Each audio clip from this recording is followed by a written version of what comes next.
Reka bentuk dan teknologi tahun 4. Assalamualaikum anak-anak.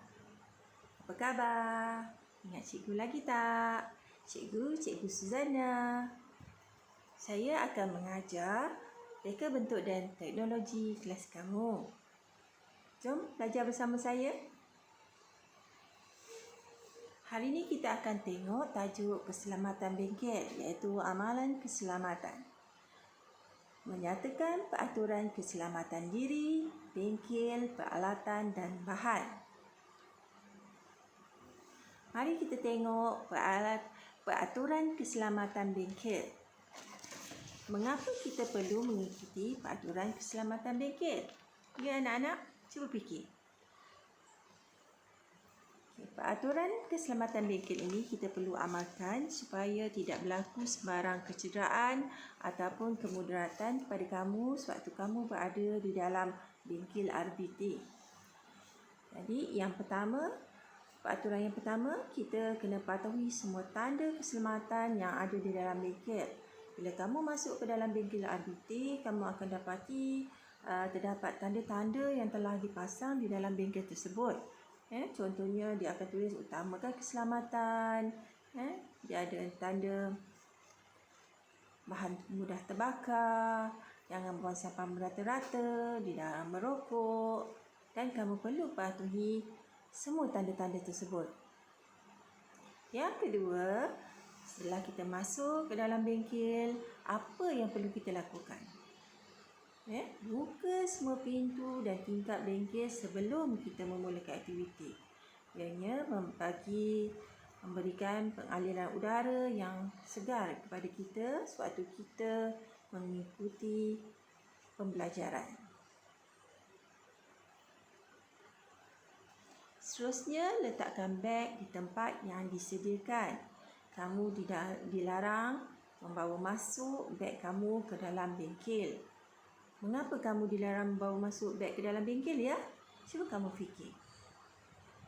Jika kamu membawa beg masuk ke dalam bengkel dan kamu letakkan di tempat-tempat yang tidak sesuai, ianya boleh menghalang laluan kamu ketika kamu melakukan aktiviti.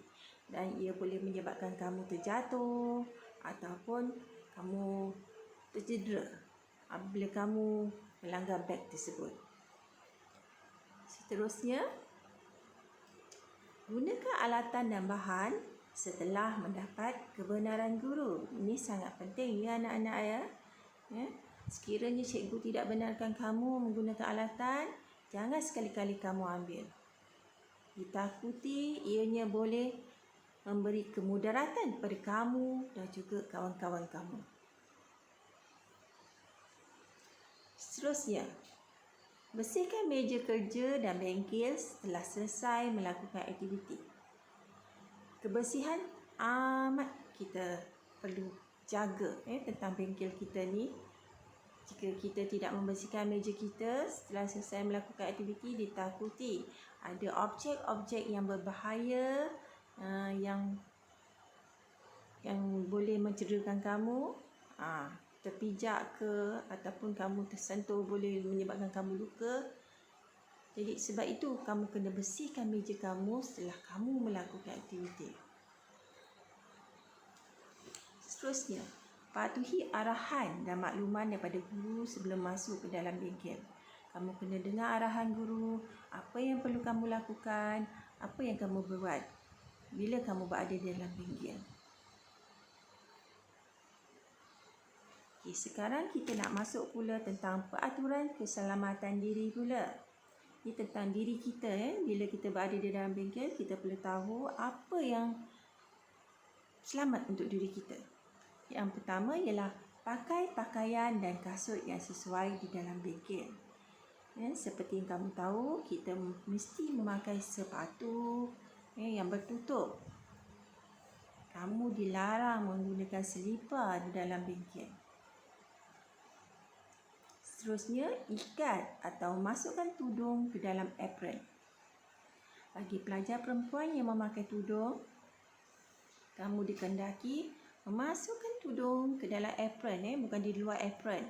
Bila kita melakukan aktiviti, tudung itu akan mengganggu kita bila kita melakukan aktiviti nanti. Bagi pelajar-pelajar perempuan yang mempunyai rambut yang panjang pula, ikat rambut yang panjang tersebut.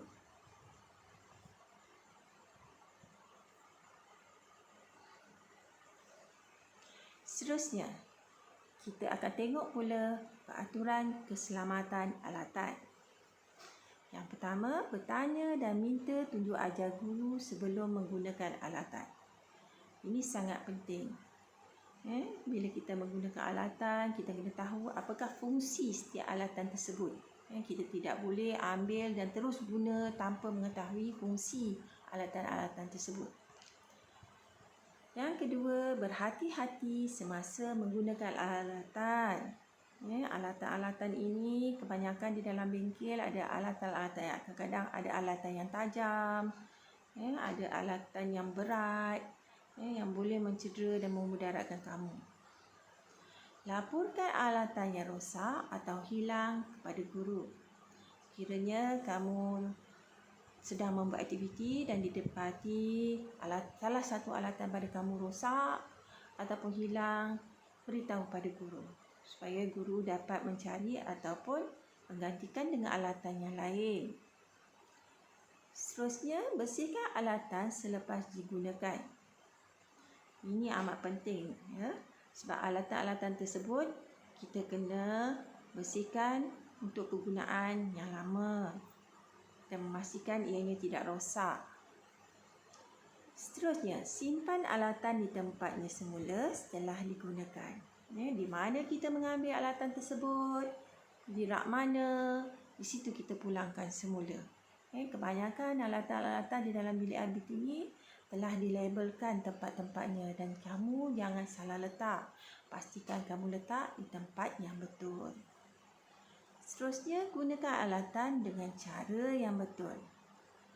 Pastikan contohnya kamu menggunakan gunting dengan cara yang betul. Jangan salah guna pula alat gunting, pisau, tukul. Itu semua amat penting. Dan akhir sekali, dilarang bermain dan bergurau semasa menggunakan alatan. Kamu tahu alatan di dalam bengkel RBT kebanyakannya adalah alatan-alatan yang boleh mendatangkan kecederaan kepada kamu. Sekiranya kamu bermain dan bergurau di dalam bengkel, maka jika berlaku kemalangan, ianya akan memudaratkan kamu, menyusahkan kamu dan juga saya sebagai cikgu. Okey anak-anak, hari ini kita akan tengok sampai peraturan keselamatan alatan sahaja. Minggu hadapan cikgu akan masuk peraturan keselamatan bahan pula. Okey.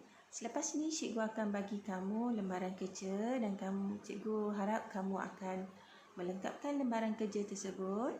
Bila kamu dah siap lembaran kerja tersebut, ambil gambar dan hantarkan kepada cikgu melalui WhatsApp. Okey anak-anak, sekian terima kasih. Kita jumpa lagi di minggu hadapan.